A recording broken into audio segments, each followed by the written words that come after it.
À l'heure des informations sur Télémétropole, Madame, Monsieur, bonsoir. Très heureuse de vous retrouver pour cette nouvelle édition de Métro News. Au sommaire, 3 des 9 entités composant le CPT réclament une refonte du Conseil présidentiel de transition. Le parti politique aidé, les signataires de l'accord du 21 décembre et le collectif du 30 janvier préconisent la nomination de juge de la Cour de cassation pour présider la transition. L'ancienne directrice de la SNGRS, Magali Habitant, a été interpellée à La Boule avec plusieurs autres individus ce jeudi 9 janvier 2025. Elle est entendue par la DCPJ sur de nombreux faits qui lui sont reprochés. Également titre de ce jeudi, en 2025, Haïti est 3 fois plus vulnérable au séisme, alerte l'ingénieur géologue Claude Prepti. Selon lui, Pétionville est particulièrement à risque en raison d'une faille sismique susceptible de se réveiller à tout moment.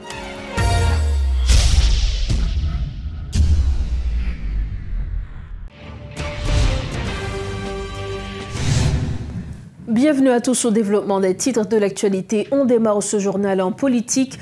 3 des 9 secteurs ayant désigné des membres au Conseil présidentiel de transition ont soumis mercredi à la CARICOM un ensemble de propositions pour sortir Haïti de la crise institutionnelle actuelle. Le parti aidé, les signataires de l'accord du 21 décembre et le collectif du 30 janvier ont structuré leurs propositions autour de 3 axes majeurs visant à restaurer la crédibilité de CPT fragilisée par des divisions internes et la méfiance généralisée. Ils préconisent la nomination d'un juge de la Cour de cassation pour présider la transition, l'exclusion des 3 conseillers impliqués dans le scandale de la BNC, ainsi que le renouvellement complet du Conseil. Pascal Adrien de l'accord du 21 décembre nous en dit plus. C'est des gens qui ont un sens éthique et moral très aiguisé pour parler dans la même question, scandale BNC, tout ensemble de l'autre problème qui est capable de mettre le pays dans la conflit. Donc, aujourd'hui, il y a parti prenante, nous n'avons pas gagné prétention que c'est nous-mêmes qui gagnons, nous sommes capables de dire la science infuse, c'est nous-mêmes qui détentons de toutes les solutions, mais nous juste voulons comme haïtiens continuer à jouer parti sur nous pour que nous disions, eh bien, pas de problème, gagner la Cour de cassation, c'est lui-même tout une option, avec la seule différence que nous pas dit en allant dans la Cour de cassation pour nous choisir un président. Nous encore été attachés à la formule collégiale, ok, sinon que dans une proposition de CPT réduit à 3, effectivement, nous dit qu'il nous faudra un représentant pour la société civile, un représentant pour le secteur politique d'une manière générale et un juge choisi au niveau de la Cour de cassation. Parce que Adrien, est-ce que nous pas craignons que on dit que politiciens haïtiens c'est tâtonné, il y a tâtonné. Deuxièmement, est-ce que échec CPTA c'est pas échec pas nous qui était désigné représentant nous la dernière? Est-ce que échec CPTA c'est pas échec CARICOM que lié tout? Très bien.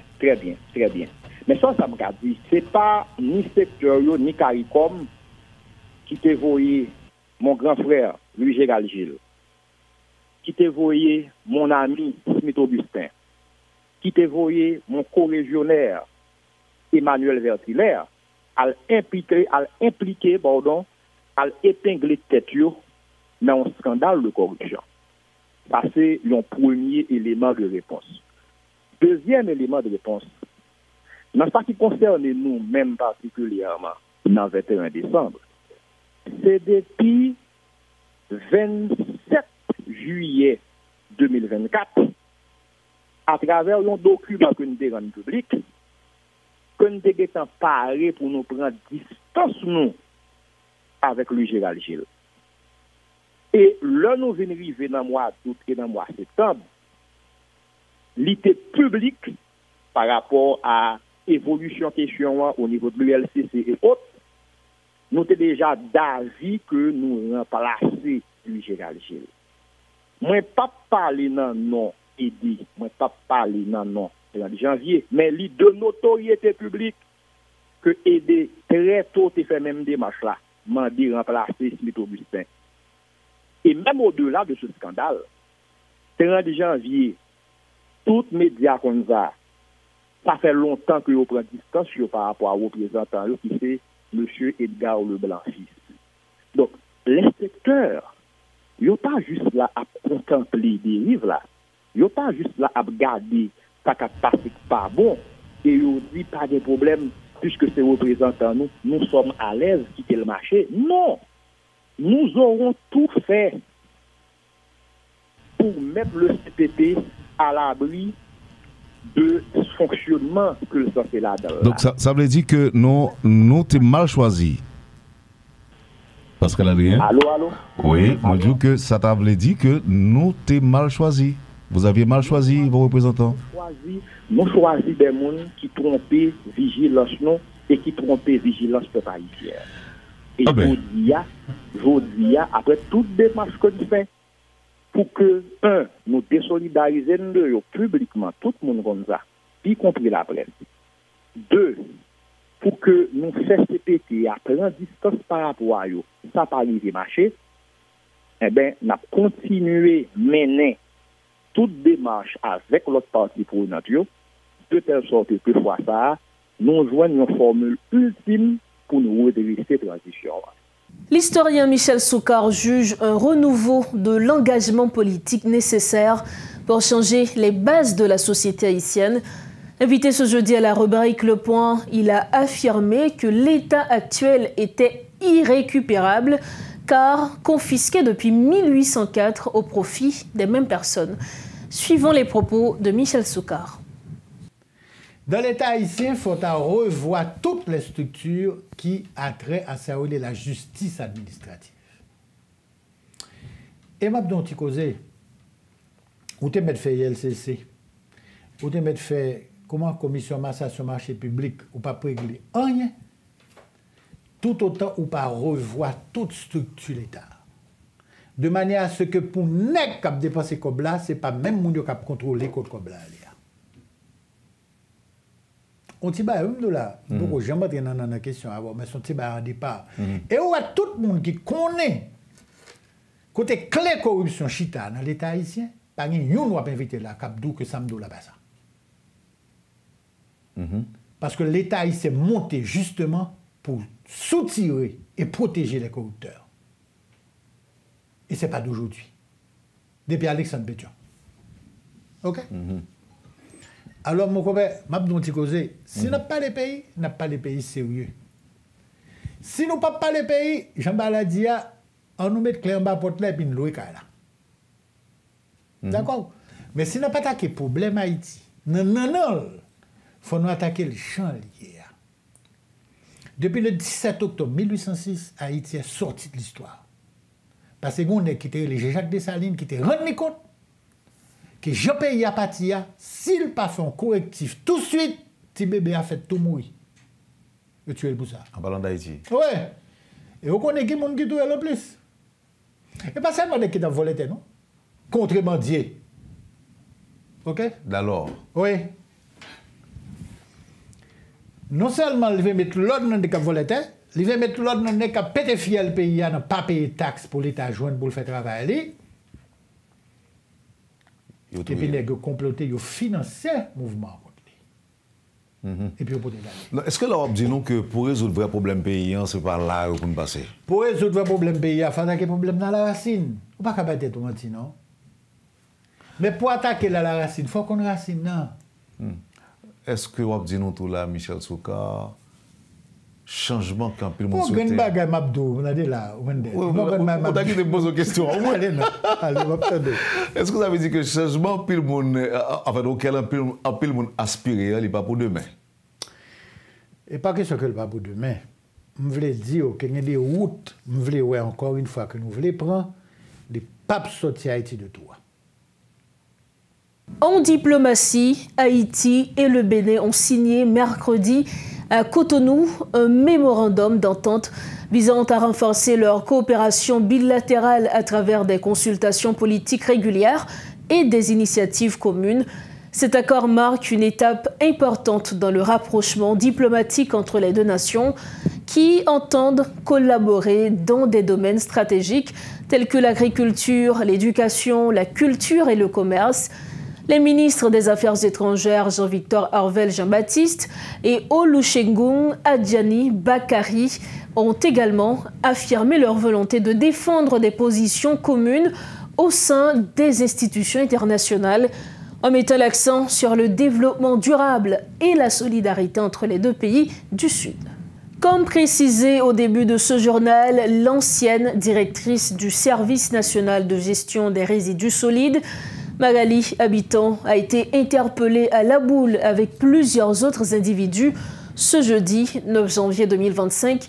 Actuellement interrogée par la direction centrale de la police judiciaire des CPJ, elle fait face à de nouveaux développements dans ses démêlés judiciaires.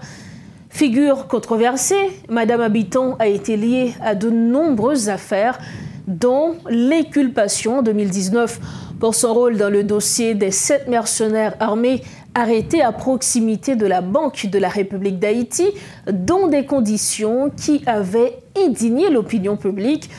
En 2022, la Cour supérieure des comptes l'avait également condamné à rembourser 38 millions de gourdes à l'État pour des irrégularités au sein du SNGRS. Il y a environ un an, le parquet de Port-au-Prince avait convoqué la militante politique pour incitation à la violence et complot contre la sûreté de l'État.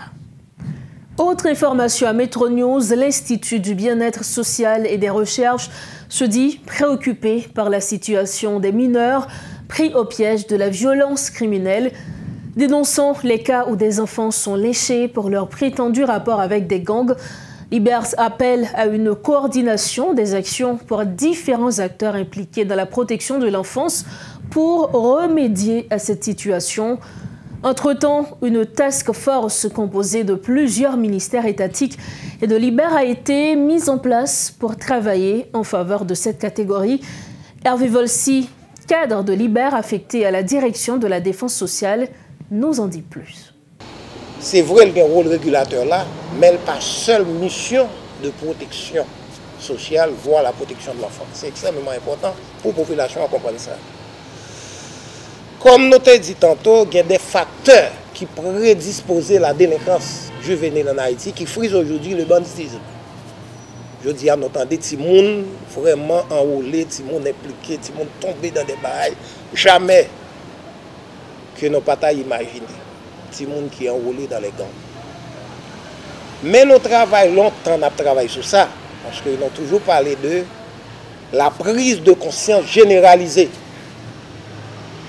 Et c'est dans la mesure que l'enfant délinquant prend conscience de lui-même, l'a refusé, adhérer et choisir. La situation est plus grave, d'autant que généralement Timounio subit de mauvais tragiques. Très bien, parce que Timounio est utilisé comme cible, Timounio est utilisé comme bouclier.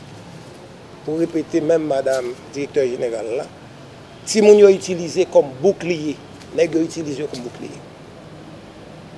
C'est regrettable, c'est triste. Pour aujourd'hui, nous tombons dans une situation pareille. Et c'est ça qui fait que nous avons même mis accent davantage sur la prévention. Et le travail préventif là, c'est un travail qui peut faire de concert avec les ministères clés.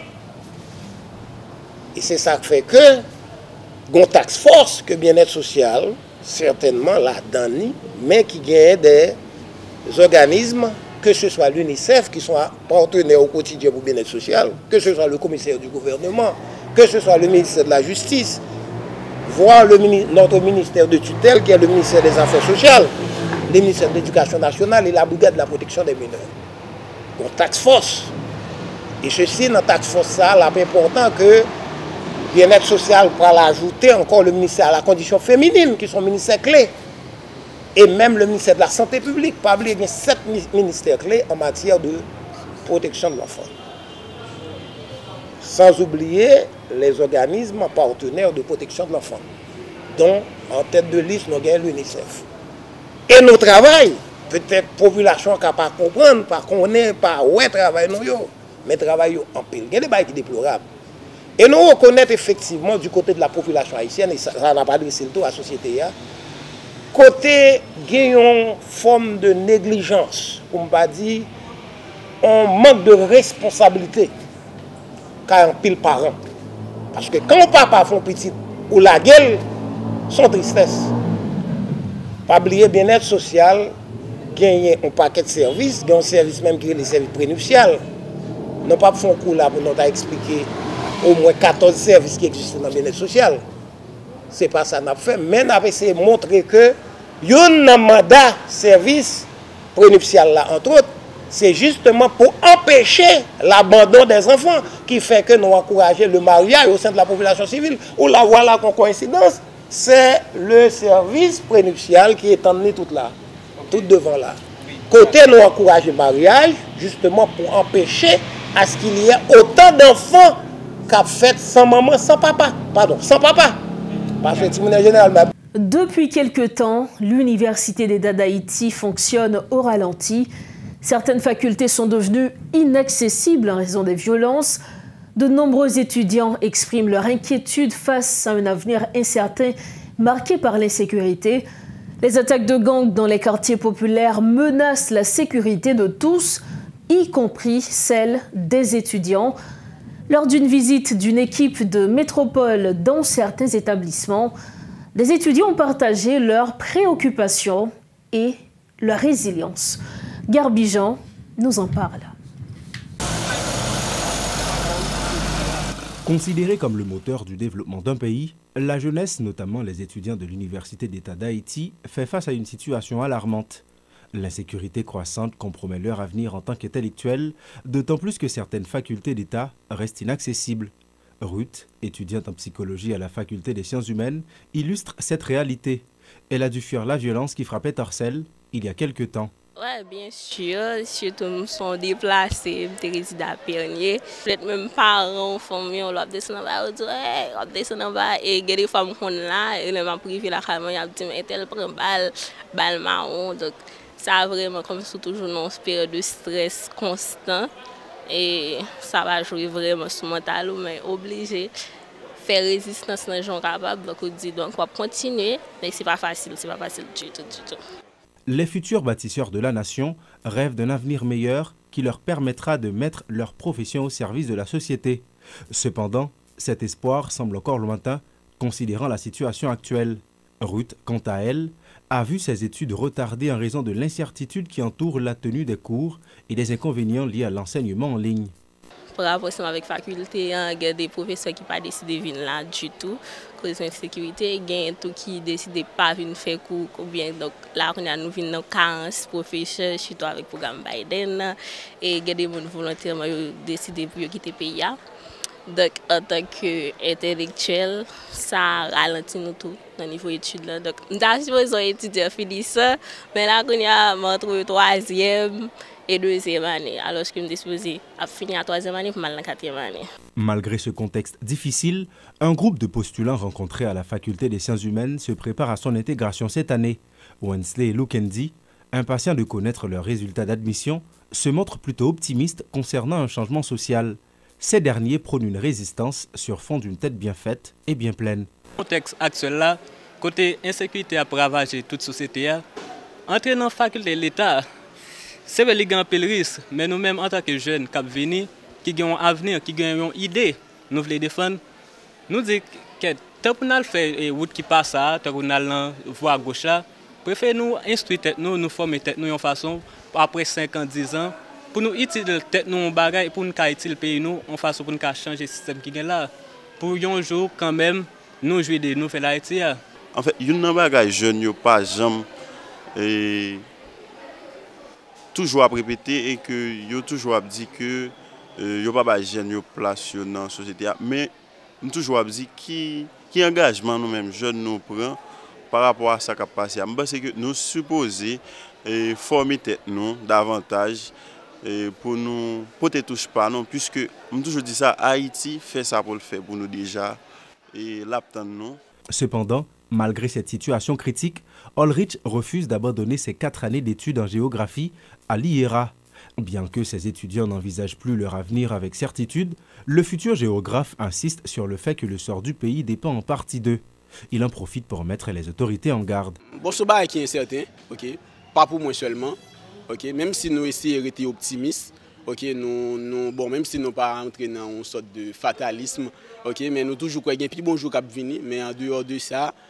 Bon, comme étant donné, moi c'est étudiant, moi existence moi en tant qu'étudiant, parce que sans études, sans statut dans la société, hein, okay, c'est même gens pour un pilote étudiant qui fait nous kembe, okay, parce que après études nous pas rien à faire encore, mais pas parce que nous avons un avenir vraiment que dans 5 ans encore, mais qui rêve nous gagner, mais qui j'en sais à pied, dans 2-3 ans encore, non, il n'y a pas bonne possibilité pour nous à venir nous comme ça. À ce jour, aucune mesure de sécurisation des zones universitaires et des facultés n'a été mise en place. Face à cette réalité, certains étudiants sont contraints d'abandonner leurs études, incapables de concilier la menace sécuritaire et la pression académique. D'autres ont cherché refuge dans les provinces ou ont tout simplement quitté le pays.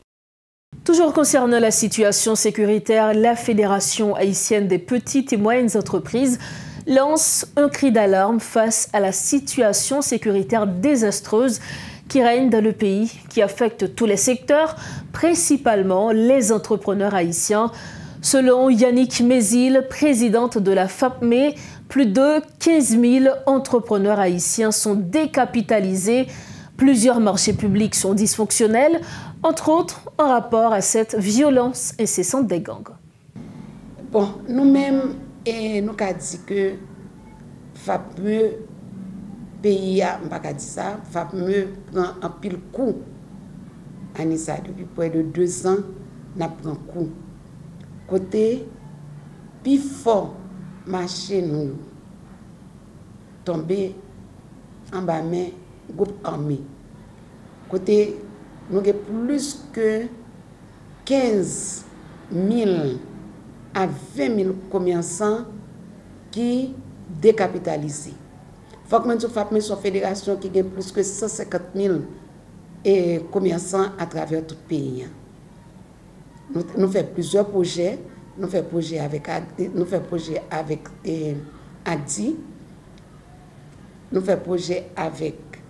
BID. Nous faisons projet de récapitalisation tout avec Foncosi, après tremblement de terre. Ça veut dire que FAPME sont organisation cap marché. Et nous faisons un bon projet qui était passé.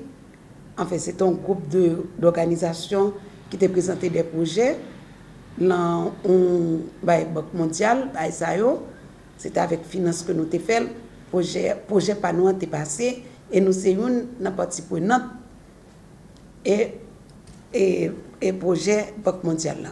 Malheureusement, nous pas jamais projet ça pas jamais opérationnel, nous pas connaître ça qui passé et finance pas jamais dit nous rien et ministère commerce pas jamais dit nous rien. Nous ca dit finance pas jamais dit nous rien ce projet ça et tout le temps il a dit nous préparer ceci préparer cela, mais voilà que nous toujours assister avec un pile réunion qu'on fait dans Caribé, mais jusqu'à présent pas jamais dit nous rien. Et je dis nous avons plus besoin que projet ça opérationnel. Et tout le monde joint et peuple là, gros masse peuple là qui victime parce que pas oublier les monde ça ou quitter pays, quitter espace côté où tu vivre. Yo aller, yo quitter avec toute richesse. Tout ça où tu gagne yo quitter. Yo sauver pour aller dans camp. Regardez qui j'aime nous vivre aujourd'hui. Regardez état moun yo dans camp. Yo quitter toute richesse. Pour refermer la page nationale de Metro News, en 2025, Haïti est 3 fois plus vulnérable au séisme, alerte l'ingénieur géologue Claude Prepti.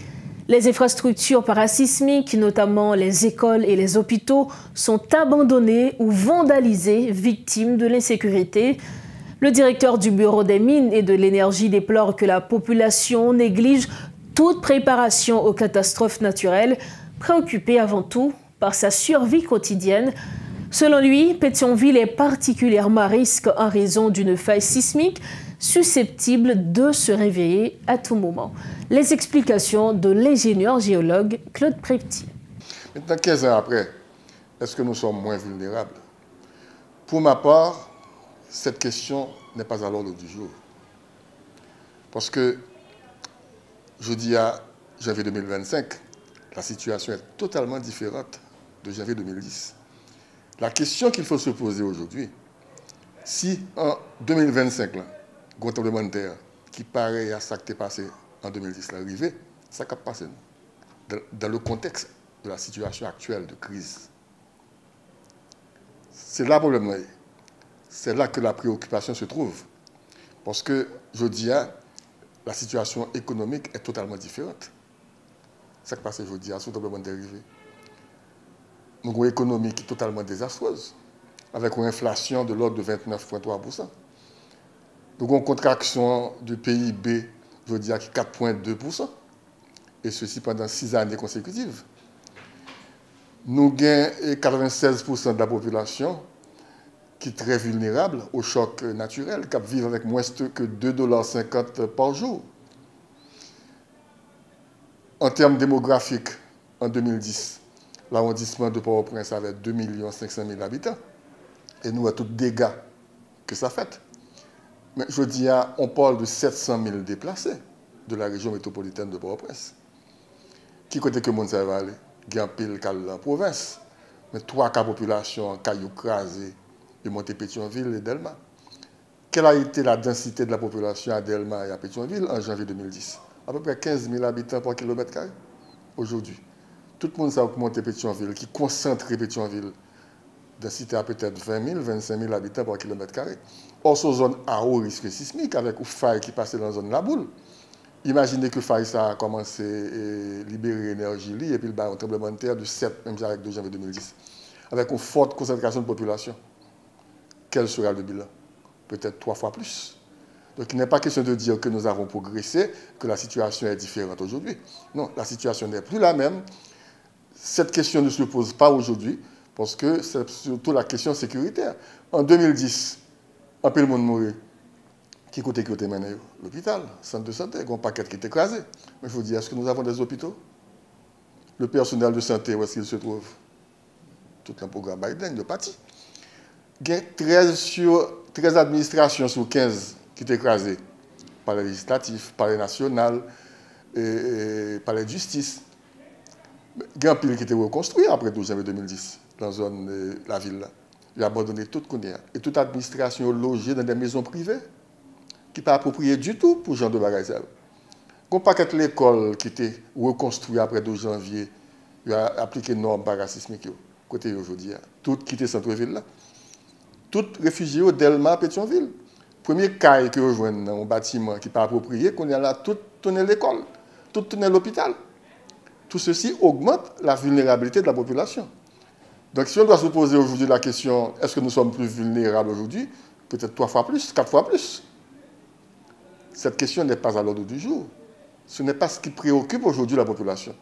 Qui je vois de population qui aux abois, qui cherchent côté pour le vivre, qui gagne tout côté le pays, et va dire, faites de bonnes constructions, construction parasismique. Dans l'école de la Timounio, il faut faire des exercices de simulation. Ce n'est pas la question à l'ordre du jour. La question à l'ordre du jour, c'est la sécurité de la population. C'est la survie. C'est la survie, le primum vivere. Vivons tout d'abord. Les gens qui quittent Kaye ou demandé faire Kaye de construction parasismique, ils ont abandonné Kaye là. C'est une place publique, selon Kaye, l'administration. Donc on ne peut pas parler de ces questions à une population qui a deux abois. Nous vivons dans un pays en guerre. Donc à ce moment-là, 12 janvier 2025 devrait être une journée de réflexion pour savoir quelle serait notre réaction si toutefois il y aurait un séisme majeur en Haïti, parce que ceci peut arriver à n'importe quel moment. Voilà la question qu'il faut se poser. Cette édition de Metro News touche à sa fin. Avant de partir, voici le rappel des principaux titres à la une de ce 9 janvier 2025. 3 des 9 entités composant le CPT réclament une refonte du Conseil présidentiel de transition. Le parti politique aidé, les signataires de l'accord du 21 décembre et le collectif du 30 janvier préconisent la nomination de juge de la Cour de cassation pour présider la transition. L'ancienne directrice de la SNGRS, Magali Habitant, a été interpellée à La Boule avec plusieurs autres individus ce jeudi 9 janvier 2025. Elle est attendue par la DCPJ sur de nombreux faits qui lui sont reprochés. Et puis en 2025, Haïti est 3 fois plus vulnérable au séisme, alerte l'ingénieur géologue Claude Prepty. Selon lui, Pétionville est particulièrement à risque en raison d'une faille sismique susceptible de se réveiller à tout moment. Voilà ce qui met fin à cette édition de Métro News. Merci infiniment à chacun de vous, chers téléspectateurs et téléspectatrices, de nous avoir suivis. Restez connectés Métropole, on se retrouve bientôt. Bonsoir.